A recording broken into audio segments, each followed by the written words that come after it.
Australia کے معروف انسانی حقوق کے وکیل کرس سڈوٹی نے میڈیا سے گفتگو میں کہا کہ ہرگوز کو آسٹریلیا پہنچتے ہی گرفتار کیا جانا چاہیے کیونکہ ان پر مبینہ طور پر نسل کشی کو فروغ دینے کے الزامات ہیں۔ میں ہوں عرفان رینا اور آپ دیکھ رہے ہیں نیوز 18 کا سوشل میڈیا پلیٹ فارم۔ وہیں آسٹریلیا کے شہر سڈنی کے ایک 19 سالہ نوجوان کو اسرائیل کے صدر اسحاق ہرگوز کو جان سے مارنے کی مبینہ دھمکی کے معاملے میں ملزم قرار دیا گیا ہے۔ یہ دھمکی ہرگوز کے آسٹریلیا کے موجودہ دورے سے قبل دی گئی ہے۔ آسٹریلین فیڈرل پولیس AFP نے بتایا کہ نوجوان کو بدھ کو روز گرفتار کیا گیا ہے اور اس پر ایک غیر ملکی سربراہ مملکت کو آن لائن دھمکی دینے کا الزام عائد کیا گیا ہے۔ آسٹریلیا کے دورے سے قبل اسرائیلی صدر اسحاق ہرگوز کے گرد سیکیورٹی ہائی الرٹ ہوگی۔ سڈنی میں ایک نوجوان کے خلاف آن لائن جان سے مارنے کی مبینہ دھمکی دینے پر مقدمہ درج کر لیا گیا ہے، جبکہ دوسری جانب غزہ کے پس منظر میں ان کی موجودہ دورے نے پہلے ہی سیاسی اور انسانی حقوق کے حلقوں میں شدید بحث چھیڑ رکھی ہے۔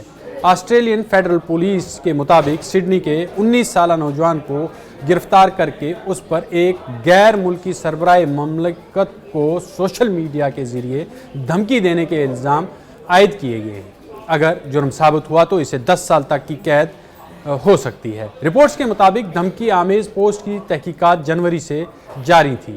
نیشنل سیکیورٹی انویسٹیگیشن ٹیم نے ڈیجیٹل ٹریکنگ کے بعد کارروائی کی۔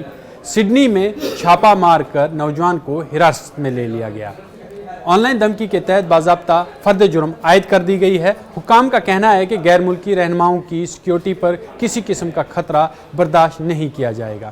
اسرائیلی صدر کا یہ دورہ ایسے وقت پر ہو رہا ہے جب غزہ میں جاری جنگ شہریوں کی ہلاکتوں اور تباہی پر دنیا بھر میں شدید غم و غصہ پایا جا رہا ہے۔ فلسطین کے حامی تنظیموں نے پہلے ہی اعلان کیا کہ وہ آسٹریلیا میں بڑے احتجاج کریں گی اور غزہ میں جاری فوجی کارروائیوں پر اسرائیلی قیادت کو جواب دہ ٹھہرائیں گی۔ انسانی حقوق کے معروف آسٹریلوی وکیل کرس سڈوٹی نے کھلے الفاظ میں کہا ہے کہ ہرگوز کو آسٹریلیا پہنچتے ہی گرفتار کیا جانا چاہیے کیونکہ ان پر نسل کشی کو بڑھاوا دینے کے الزامات موجود ہیں۔ سڈوٹی ماضی میں اقوام متحدہ کی ایک تحقیقاتی کمیٹی سے بھی وابستہ رہ چکے ہیں جو مقبوضہ فلسطینی علاقوں کی صورتحال کا جائزہ لیتی رہی ہیں۔ اقوام متحدہ سے وابستہ ایک آزاد تحقیقاتی کمیشن پہلے ہی اپنی رپورٹ میں کہہ چکا ہے کہ غزہ میں ہونے والی کارروائیاں نسل کشی کے زمرے میں آ سکتی ہیں۔ اس تناظر میں جو اسرائیلی قیادت کے غیر ملکی دوروں پر قانونی اور اخلاقی سوالات اٹھ رہے ہیں۔ آسٹریلیا کے وزیر خارجہ پینی وانگ کا کہنا ہے کہ صدر ہرگوز کو دعوت دینے سے پہلے قانونی مشاورت کی گئی۔ بین الاقوامی قانون کے تحت ذمہ داریوں کا جائزہ لیا گیا، سیکیورٹی اور سفارتی پروٹوکول کے مطابق فیصلہ کیا گیا۔ سڈوٹی جو انہوں نے کہا کہ انہیں گرفتار کیا جانا چاہیے، لیکن دوسری جانب ان کی جو سیکیورٹی اور سفارتی پروٹوکول کے مطابق یہ فیصلہ لیا گیا ہے۔ سڈنی اور دیگر شہروں میں فلسطین کے حامی گروپس احتجاج کی تیاری میں ہیں۔ انسانی حقوق کی تنظیمیں غزہ کے جو معاملہ ہے اس وقت اس کو مرکزی نقطہ بنا رہی ہیں۔